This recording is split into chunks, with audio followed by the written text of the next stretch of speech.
തിരുവനന്തപുരം മൃഗശാലയിൽ സിംഹവാലൻ കുരങ്ങ് ചത്തു.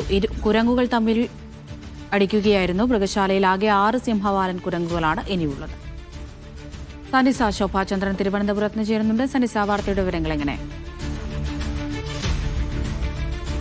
അമൃത, ആഗോളതലത്തിൽ തന്നെ വംശനാശ ഭീഷണി നേരിടുന്ന മക്കാക്ക്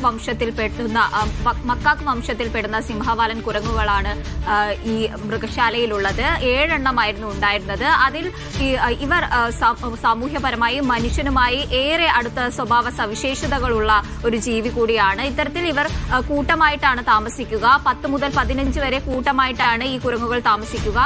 അവരുടെ ജീവിതശൈലിയും ഒക്കെ അങ്ങനെയാണ്. അത്തരത്തിൽ ഈ കൂട്ടത്തിലുള്ള 2 കുരങ്ങുകൾ തമ്മിൽ അടിക്കുകയും അതിൽ ഒരു കുരങ്ങിന്റെ അടിയേറ്റ് മറ്റൊരു കുരങ്ങ് ചാവുകയുമായിരുന്നു. ഇത്തരത്തിലാണ് നമുക്ക് തിരുവനന്തപുരം മൃഗശാലയിൽ നിന്ന് കിട്ടുന്ന വിവരം. മൃഗശാലയിൽ ഇപ്പോൾ 6 കുരങ്ങുകൾ മാത്രമാണ് അവശേഷിക്കുന്നത്.